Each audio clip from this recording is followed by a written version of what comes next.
So, dear students, let's discuss some of the important equations to be remembered from the second year PUC physics syllabus.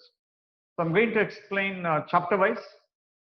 So, we'll start with the first chapter, electric charges and the fields. The basic equation you need to remember is the force between the two charges, which is F is equal to 1 by 4 pi epsilon naught Q1 into Q2 by R square. And if there is a dielectric medium which is filled completely, then 1 by 4 pi epsilon naught into epsilon R. If part of the space is filled with a dielectric medium having thickness T, then the formula is F is equal to 1 by 4 pi epsilon naught Q1 Q2 by T into root of epsilon R plus the rest of the space. If R is the separation, then it is R minus T. So R minus T the whole square. So this is a formula to be used if part of the space is filled with a dielectric constant. Equation for electric field E is equal to F by Q naught, and due to point charges E is equal to 1 by 4 pi epsilon naught Q by R square, and due to point charges electric potential is V is equal to 1 by 4 pi epsilon naught Q by R square. Due to system of charges, electric potential is the vector sum of the electric field due to each charges, and the net potential is the algebraic sum of the potential due to each charges. Always use the comparison method to remember all the equations. The relation between electric field and electric potential E is equal to minus dV by dx. If it is one dimensional, if it has a component, then vector E is equal to gradient minus dV by dx I cap minus dV by dy j cap minus dV by dz k cap. If I consider a charge sphere, electric field inside E in is 0. Potential inside is same as that on the surface of the charged spherical shell. On the surface, E surface is 1 by 4 pi epsilon naught Q by R square is also equal to sigma by epsilon naught. And potential on the surface is 1 by 4 pi epsilon naught Q by R, that's equal to sigma R by epsilon naught. In electric dipole, we measure electric dipole moment, which is P is equal to Q into 2A. Then, to important equation, electric field at a point on the axial line of a short electric dipole, which is EA is equal to 1 by 4 pi epsilon naught 2P by R cube. At a point on the equatorial line, same equation, 1 by 4 pi epsilon naught, but P by R cube. So that their ratio is 2:1. EA is to EE is 2:1. So related to dipole, the torque experience, tau is equal to PE sine theta. Work done,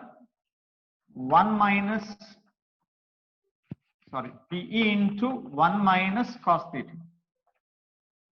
Energy stored in the dipole, U is equal to minus PE cos theta. Flux, phi is equal to E delta S cos theta. The alternative method is using the Gauss theorem, which is 1 by epsilon naught times the total charge enclosed by the closed surface. Electric field due to thin charge wire E is equal to 1 by 4 pi epsilon naught 2 lambda by R. Due to thin sheet, electric field E is equal to sigma by 2 epsilon naught. In an electric field, energy can be stored in a charge, and energy stored in the system of charges is U is equal to 1 by 4 pi epsilon naught Q1 Q2 by R. That is energy stored in the system of charge. In system of 3 charges, U is equal to 1 by 4 pi epsilon naught Q1 Q2 by R12 plus Q2 Q3 by R23 plus Q3 Q1 by R31. And the relation between the force F is equal to minus du by dr. That is, derivative of potential energy is the measure of force.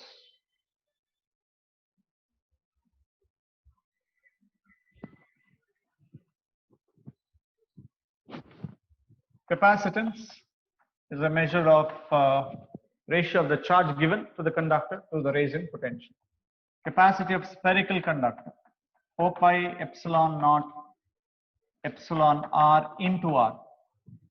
Capacity of the parallel plate capacitor A epsilon naught epsilon R by D. Electric field E is equal to, between the plates, E is equal to sigma by epsilon naught. Potential difference V is equal to E into D. And more important, the energy stored, half CV square, half QV, and then half square by C is the energy stored. Combination of capacitor, very important. A lot of numericals are possible. Even the combination of cells, combination of resistors.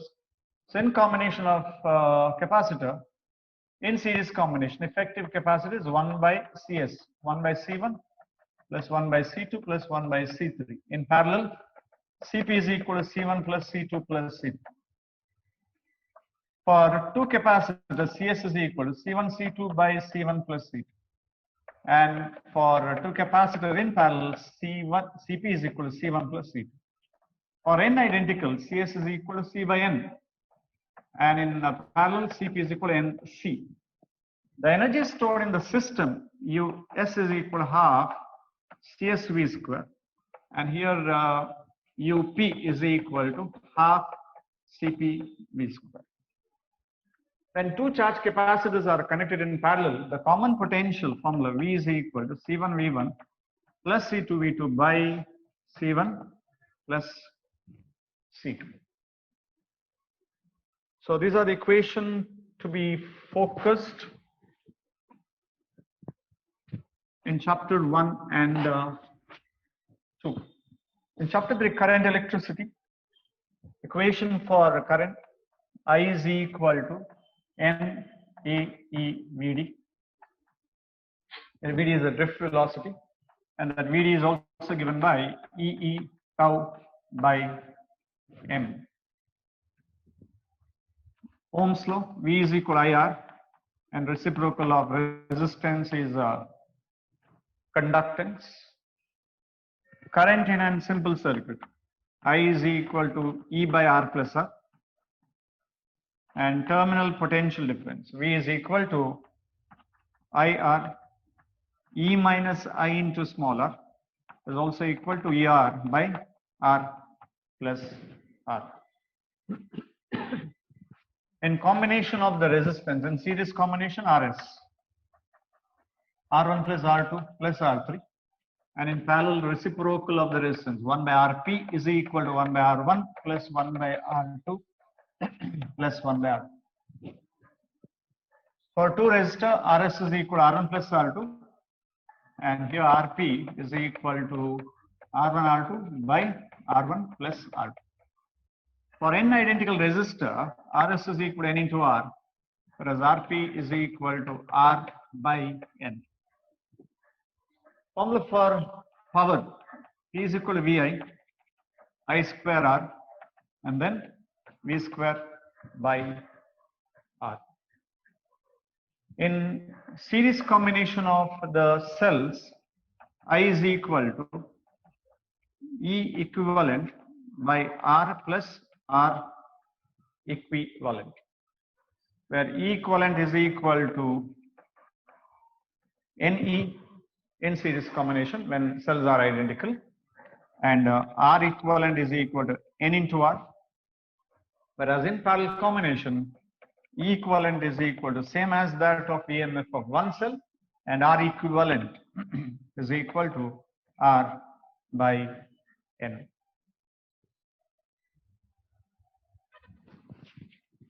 So another important concept in this chapter is Kirchhoff laws. The first law relates all the current, that is algebraic sum of current at a node is equal to 0. And the second law, algebraic sum of the potential differences across every circuit element is equal to 0. And the formula used in meter bridge, P by Q is equal to L by 1 minus L, where L is the balancing length measured from the left end of the meter bridge. The other important chapter is chapter 4, which is moving charges and magnetism, in which the magnetic field due to a circular coil carrying one turn, B is equal to mu naught I by 2R. So the magnetic field due to a straight conductor is B is equal to mu naught I by 2 pi R. That is the near midpoint of the straight conductor, but at its end, B is equal to mu naught I by 4 pi R. Magnetic field due to a solenoid, B is equal to mu naught N I, where N is the number of turns per unit length. Force experienced by a charge in a magnetic field is given by F is equal to B Q V sine theta. The force experienced by a current carrying conductor in a magnetic field is given by F is equal to B I L sine theta.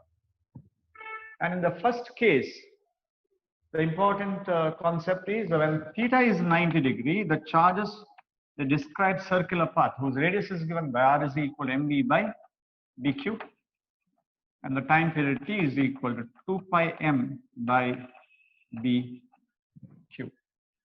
And when the charge is under the influence of two fields, electric and magnetic field, the Lorentz force which is acting is equal, vector F is equal to q into vector E plus V cross B. Force between two long straight parallel conductors is force per unit length is equal, F is equal to mu naught I1 I2 by 2 pi R. Conversion of galvanometer into ammeter is by connecting a low resistance in parallel, which is given by this is equal to IgG by I minus Ig. Conversion of galvanometer into voltmeter by connecting a high resistance in series, that is R is equal to V by Ig minus G. So chapter 3 and chapter 4, they are very important, and there are many equations, and these equations are highly important. So chapter 5 is magnetism and matter, in which one equation, which is a time period of oscillation of a magnet in a magnetic field, T is equal to 2 pi root of I by M. I is the moment of inertia, M is the magnetic moment, and B is the magnetic field. Then magnetic flux, phi is equal to BA cos theta. The torque experienced by a magnetic dipole, tau is equal to MB sine theta. Work done, W is equal to MB into 1 minus cos theta. And then the resolution of the vector, horizontal component, BH is equal to B cos theta. Vertical component of the magnetic field, BV is equal to B sine theta. And tan theta is equal to BB by BH. And then in magnetic material, the Curie law, which is susceptibility, is inversely proportional to the absolute temperature. So here the temperature has to be in Kelvin only. It cannot be in degree centigrade. So this is another chapter, magnetism and matter. In chapter EMI, electromagnetic induction, the basic equation, that is magnitude of the EMF is equal to rate of change of magnetic flux. And then in self-induction, E is equal to minus L into di by dt. In mutual induction, E is equal to minus M into di by dt. Motional EMF in a straight conductor, E is equal to B L V. And when a rod is moved uniformly in a circular path, the EMF induced across its end is equal to half B omega L square. Self-inductance of a solenoid. L is equal to mu naught N square A by L. Then when a coil is rotated uniformly in a magnetic field, the EMF induced is V is equal to V naught sine omega t. That is EMF induced in an AC generator. The induced current is I is equal to I naught sine omega t. So the value of V naught is NAB omega. The value of I naught is V naught by R, where R is the resistance of the coil.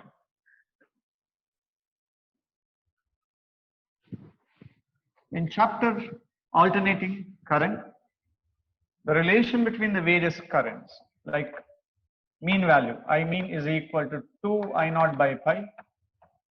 RMS value, IRMS is equal to I naught by root 2.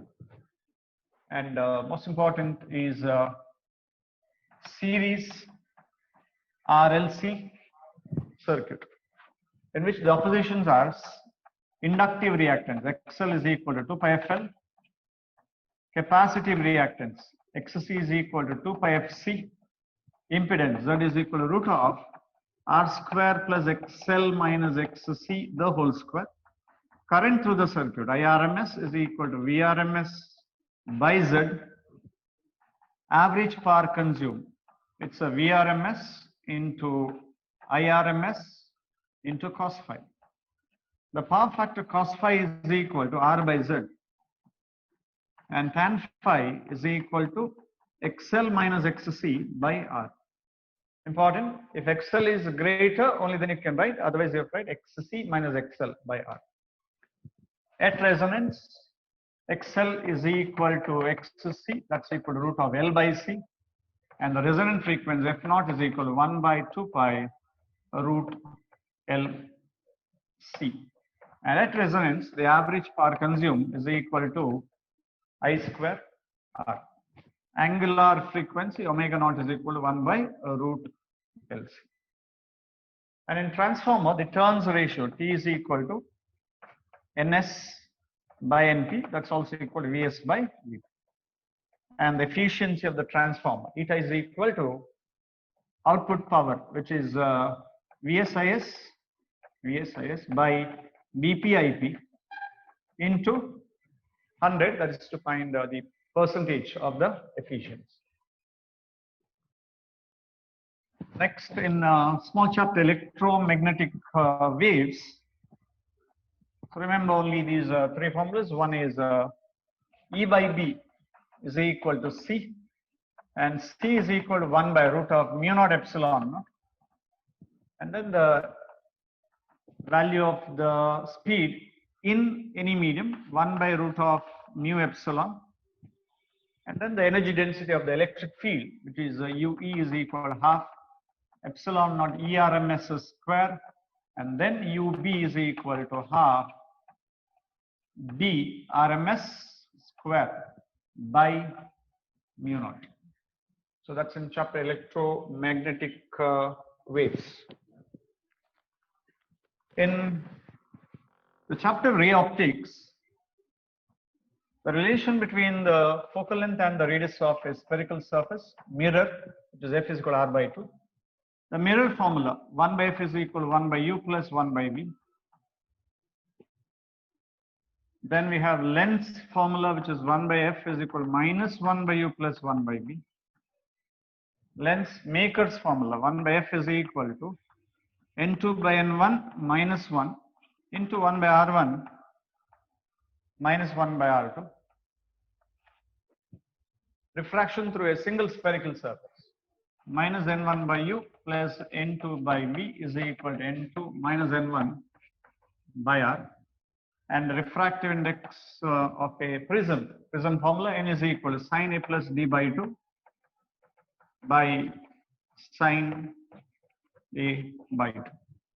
And most important here, whenever there is a spherical surface, single spherical surface, the lens or even mirror, sign conventions are very important. That is, we measure that either from the optic center or from the pole. In the direction of the incident ray, the sign positive. Opposite to the direction of incident ray, the sign is negative. Convex mirror, concave lens. Convex mirror, convex lens. Focal length positive. Concave mirror, concave lens. Focal length negative. Sign conventions. Very, very important to get the right answer by using these formulas. In chapter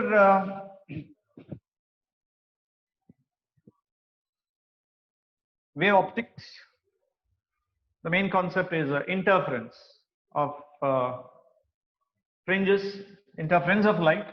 And in Young's double slit experiment, the mainly three equations are used. One is fringe width, which is beta is equal to d lambda by d. Distance of the nth bright from the central bright, which is xn is equal to n beta. And then distance of the nth dark, xn is equal to 2n plus 1 beta by 2. While using this equation, the value of n and the order remain same. For the fifth bright, n is 5. But here, the value of n is 1 lesser than the order. For the fifth dark, n is 4. So that is what we need to use. Then resolving power of a microscope, which is 2n sine beta by 1.22 lambda. And then in concept polarization, Brewster's law, n is equal to tan theta p. And then the intensity of the emerging light when passed through polarizer and analyzer is I is equal to I naught cos square theta. That's called the Malus law.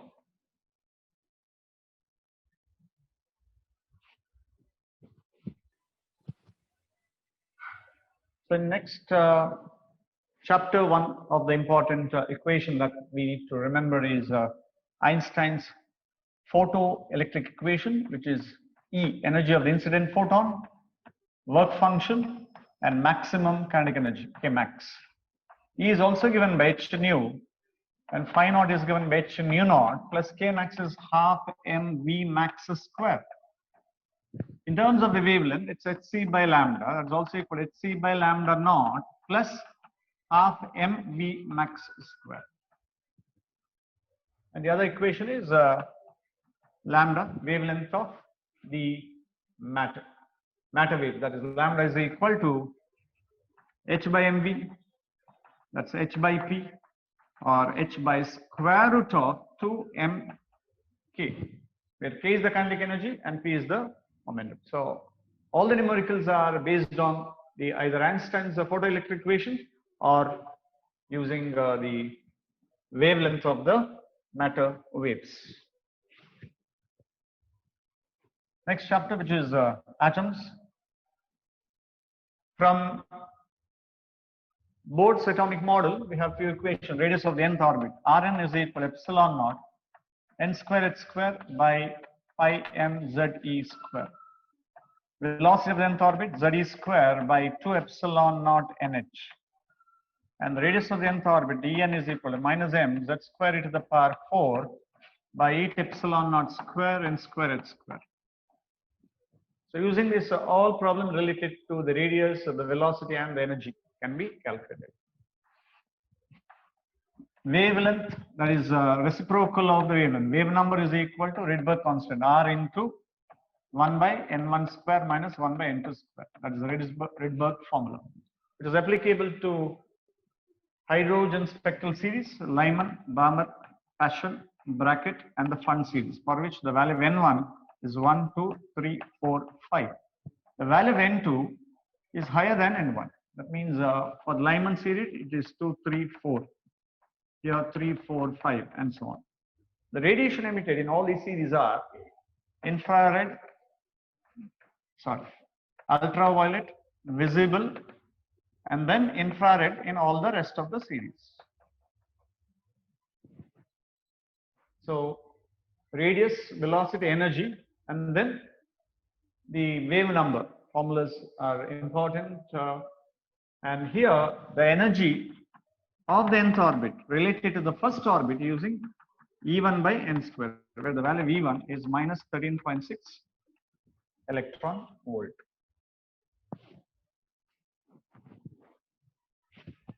In chapter nuclei, so we have mass defect delta M is equal to ZMP plus A minus Z into Mn minus M. That's the mass defect. And using mass defect, one can find the binding energy.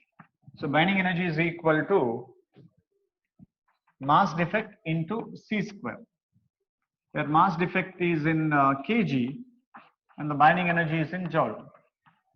But normally the mass defect will be in EMU. So we find binding energy is equal to mass defect into 931.5, where mass defect is in EMU, that is unified mass, and the binding energy will be in electron volt. Then we have important topic of the nuclei, which is the radioactivity and decay law, where rate of disintegration is equal to minus decay constant into number of atoms remaining at any instant. We can find the number of atoms using n is equal to n naught e to the power minus lambda t, and on simplifying we will get that t is equal to 2.303 by lambda log to the base 10 of n by n naught. It's n naught by n. The same equation is applicable even for activity, where E is equal to A naught into e to the power minus lambda t, or t is equal to 2.303 by lambda log to the base 10 of A naught by A. And most important is half-life and the mean life. Half-life is 0.693 by lambda, and the mean life is 1 by lambda. And the relation between them, that's t is equal to 0.693 times the mean life, or mean life is equal to 1.44 times the half-life. So in radioactivity, all the numericals, or most of the numericals, are based on these equations. So study them very thoroughly. They are again very important. And in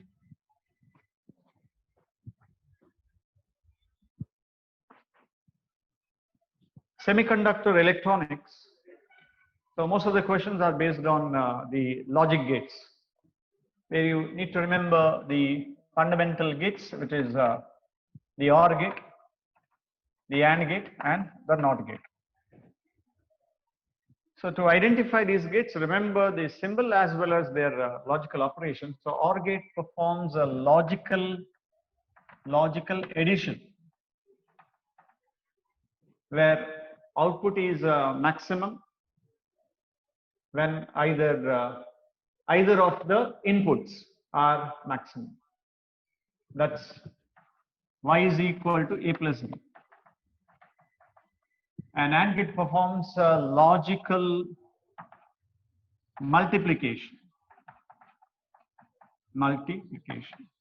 where y is equal to a dot b. That is, output is maximum when both the inputs are a maximum. And NOT gate performs a logical inversion, where output is a complementary of the input. The symbol used for OR gate are like this. This is for AND gate, and then NOT gate is always a single input logic gate. And with the help of the basic gates, we can design two more gates. One is NOR gate and NAND gate. So these are called as universal gate, because with the help of this basic gates can be designed. So the symbol of the NOR is similar to that of the OR gate, but with a inversion symbol. And the symbol of the NAND gate is similar to that of the AND gate with a inversion symbol. So therefore the output of the NOR gate is y is equal to a plus b inversion, and the output of AND gate is y is equal to a dot b inversion. So in semiconductor electronics study all the gates. So definitely there will be question based on the gates. So I've explained all the important equations of the secondary PUC physics syllabus. So study these equations thoroughly. I'm sure you'll be able to attempt a lot of questions from the physics syllabus. All the best.